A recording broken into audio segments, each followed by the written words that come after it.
Supreme court को स्वयं दखल देने की जरूरत पड़ गई है। तो आप देख लो, निष्क्रिय है सरकार। सरकार का कानून जो है, लोकतंत्र यहाँ पर पूरा फेल है और सरकार भी ये फेल है। सरकार लिपापोती कर रही है, सरकार और वहाँ का स्थानीय प्रशासन ऐसे गुंडों को बचाना चाह रहा है। नमस्कार, मैं श्रेया गुप्ता और आप देख रहे हैं फोरम 4 और आज फोरम 4 की टीम आ चुकी है जंतर मंतर में। जी हां, आज जंतर मंतर में भीम आर्मी का महा आंदोलन जारी है। जैसा कि आप सभी जानते हैं, 2024 के चुनाव करीब है। कई सारे मुद्दे हैं जो भारत को और भारत के लोकसभा चुनाव को बहुत ज़्यादा इफेक्ट करने वाले हैं। आज उन्हीं सारे मुद्दों पर बात करेंगे इन लोगों से। ये आंदोलन क्यों हो रहा है? ये भाई चंद्रशेखर आजाद पे हमला हुआ इसलिए हो रहा है। अच्छा, क्या लगता है सरकार से कोई कार्रवाई होगी? सरकार से कार्रवाई होगी, हम करवाएंगे कार्रवाई। देखो आज पूरा बहुजन समाज यहाँ पे भाई चंद्रशेखर आजाद के सपोर्ट में खड़ा है। 2024 के चुनाव करीब है, क्या लगता है इंडिया वर्सेस एनडीए कौन जीतेगा? इसमें बहुजन समाज जीतेगा। बहुजन समाज किसके साथ है? बहुजन समाज भाई चंद्रशेखर आजाद के साथ है। पूरा बहुजन समाज भाई चंद्रशेखर आजाद के साथ है। विपक्ष इकट्ठा हुआ है, क्या लगता है किसके सपोर्ट में है आप लोग?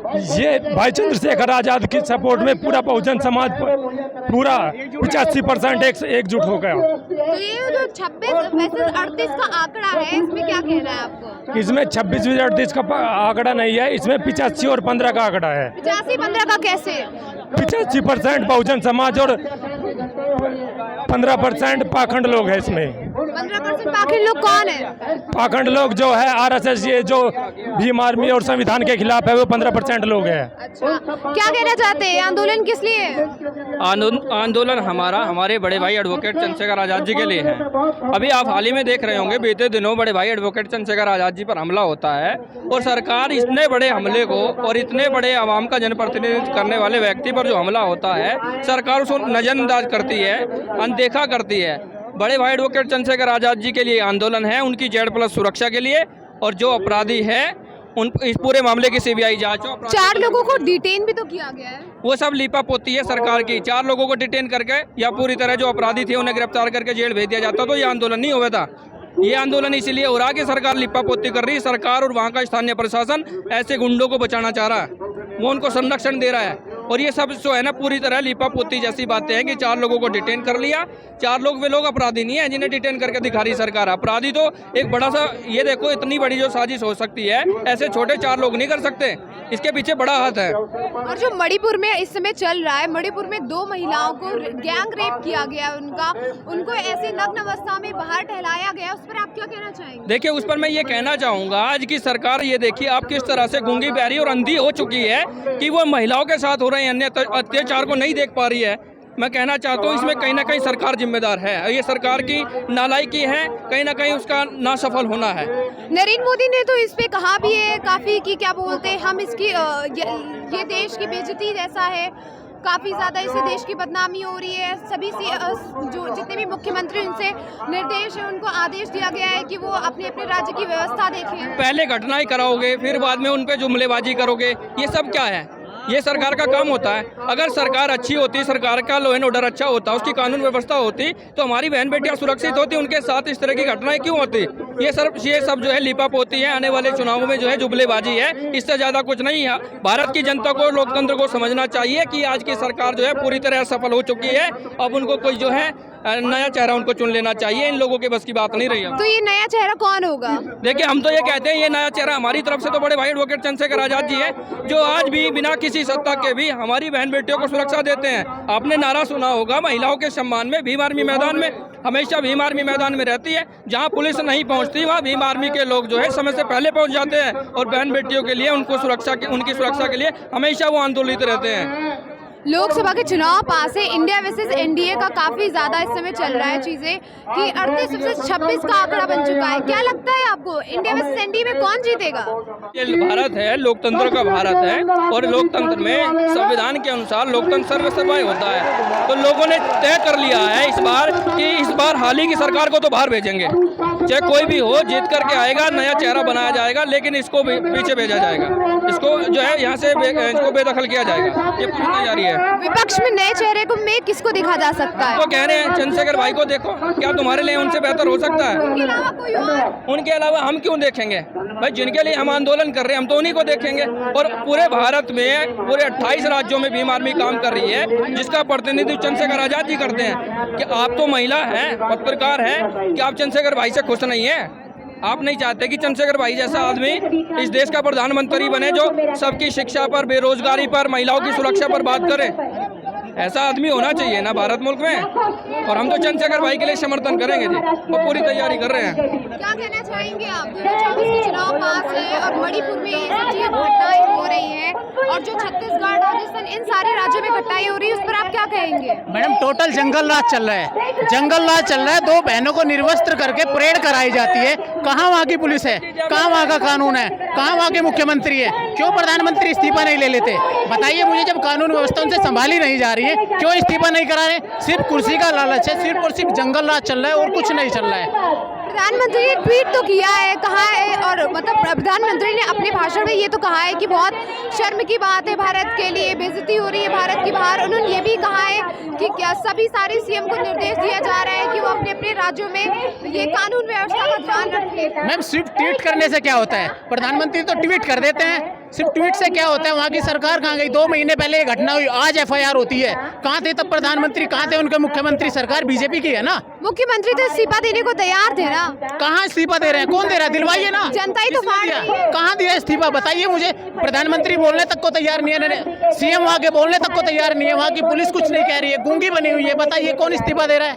प्रधानमंत्री ने बोला है, सीएम भी इस्तीफा लेके आए थे, पर जनता ने फाड़ दिया। प्रधानमंत्री ने तो शब्द भी नहीं बोला इस्तीफे के बारे में, क्योंकि उनकी सरकार है, उन्हें कुर्सी से प्यार है, बिल्कुल भी नहीं बोलते। इस्तीफा तो वो आज तक किसान आंदोलन में नहीं उन्होंने बोला कि कृषि मंत्री तक को इस्तीफा दे दे, बिल्कुल भी नहीं बोला। आप समझ सकते हैं, जानते हैं, हमसे ज्यादा बेहतर जानते हैं आप।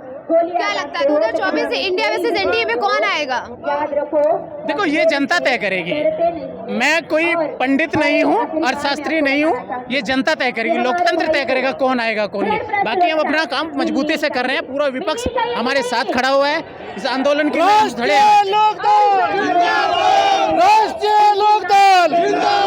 जयंत चौधरी जिंदाबाद, जयंत चौधरी जिंदाबाद। क्या लगता है आपको 2024 के चुनाव में कौन आएगा? 2024 के चुनाव में गठबंधन आएगा, ये तो साफ है, आपको दिखाई भी दे रहा है। इंडिया आएगा, इंडिया जीतेगा। एनडीए तो कह रहा है उसके पास ज्यादा पार्टी है, 38 पार्टियों का दावा कर रहा है। तो पार्टी से क्या होता है? एक एक आदमी की पार्टी ले रहे हैं। यहाँ तो बड़ी बड़ी पार्टियां हैं, यहाँ तो आप देख भी रहे हैं। हमारे जो है इंडिया जीतेगा, और अब की बार तो निश्चित रूप से जीतेगा। तो कौन बनेगा प्रधानमंत्री? प्रधानमंत्री तो गठबंधन में तय होगा। गठबंधन से प्रधानमंत्री जो भी होगा हमारी सहमति, सबके राष्ट्रीय नेताओं की सहमति से बनेगा। और मणिपुर में जो चीजें घटनाएं हुई है उस पर आप क्या कहना चाहेंगे? ये तो देखो सरकार कितनी जो है नंगी है। सरकार आज तक भी कार्रवाई नहीं कर पा रही है। सुप्रीम कोर्ट को स्वयं दखल देने की जरूरत पड़ गई है। तो आप देख लो, निष्क्रिय है सरकार। सरकार का कानून जो है, लोकतंत्र यहाँ पर पूरा फेल है, और सरकार भी ये फेल है। ऐसी घटनाएं तो कांग्रेस के राज्य में भी हो रही, चाहे वो छत्तीसगढ़ हो, चाहे वो राजस्थान हो। नहीं, इतनी बड़ी घटना तो कहीं नहीं हुई मैडम। आप बताइए कहाँ हुई? ऐसे जैसे आप लोग ये घटना देख रहे हैं, इतनी बड़ी घटना तो कहीं नहीं हुई। आप देख रहे हैं, और लड़कियों के साथ आजकल जो है अत्याचार हो रहे हैं, बलात्कार हो रहे हैं, सरेआम घटनाएं हो रही है। और इनके मंत्री जो है गाड़ी चढ़ा रहे हैं लोग, जनता के ऊपर, किसानों के ऊपर, भीड़ के ऊपर, और वो आज तक इस्तीफा तक भी नहीं दे पाए, सरकार में बने हुए बैठे हुए हैं। तो देख लीजिए आप कितना बड़ा अत्याचार है। लेकिन प्रधानमंत्री तो इन सारे मामलों में अपने बात कहते नजर आ रहे हैं कि भाई सख्त से सख्त कार्रवाई की जाए, सारे मुख्यमंत्री ध्यान दें अपने अपने राज्य व्यवस्था में। नहीं मैडम, आप ये बताइए, कानून व्यवस्था में प्रधानमंत्री तो अपना एक स्टेटमेंट जारी कर देते हैं, कहीं ध्यान भी दिया जा रहा है, कहीं कार्रवाई भी हो रही है। अगर विपक्ष कहीं बोलता है तो उसके पीछे CBI, वो अपना जो ED, ये सब जांच लगा करके, जांच एजेंसियां लगा करके उसको दबाने का काम किया जाता है, और उनको जो है अंदर जाने का काम, सब डराने का काम करती है सरकार। और अब कोई नहीं डर रहा है। अब इंडिया जो है इसको जवाब देगी। अब इंडिया इससे ऊपर उठ गया। ये जो गठबंधन बना है, ये सब सबसे ऊपर है। अब आप इनका देख लेना 2024 में क्या हाल होगा। प्रधानमंत्री सीट से खींच करके नीचे गिरना पड़ेगा, ऐसे नहीं जाएगा अभी।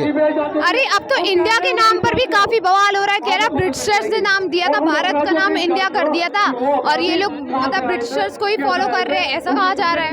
अरे मैडम, इंडिया का मतलब ये है, इसमें अलग अलग अक्षरों का अलग अलग महत्व है।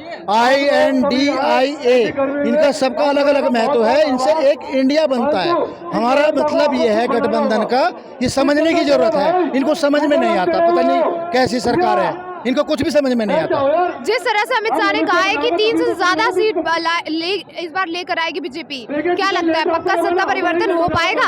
आप देख लेना कितनी सीट लेकर के आएगी बीजेपी। बीजेपी को तो इस देश से बाहर किया जाएगा, आप सोच लेना। और जो यहाँ के नेता हैं ये अपने आप छोड़ करके भाग जाएंगे, इनकी तो शादी भी नहीं हुई। शादी तो राहुल गांधी की भी नहीं हुई है ना। और हम राहुल गांधी के लिए थोड़ा ही बात, प्रधानमंत्री का चेहरा थोड़ा ही हम बता रहे, तो गठबंधन तय करेगा। पर जो आज प्रधानमंत्री और जो है मुख्यमंत्री की कुर्सी पर बैठे हुए हैं, इनको परिवार का क्या पता, परिवार के बारे में तो इनकी सोच भी नहीं है। मोदी जी का तो परिवार है ना। जो परिवार है आप देख रहे होंगे, क्या हाल है परिवार का, परिवार कहाँ है, किस स्थिति में है, आप जानते होंगे ना। ये तो बात आप मोदी जी से पूछ लो ना जा करके। वो तो उनकी पर्सनल चॉइस हुई, छोड़कर आना अपने परिवार को। ऐसे परिवार को छोड़ता है कोई?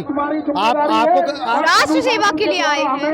नहीं, ये सेवा होती है कि लोगों को दबा करके, इस लोकतंत्र की हत्या कर करके, एक तरफा अपना राज कायम कर करके, जैसे ब्रिटिश सरकार एक तरफा जो है लोगों पर जो है अत्याचार करती थी, क्या उसी श्रेणी में आए हैं? उसी लिए प्रधानमंत्री बने हैं। खबरों में बने रहने के लिए फोरम 4 को सब्सक्राइब करें और नोटिफिकेशन पाने के लिए बेल आइकन दबाएं।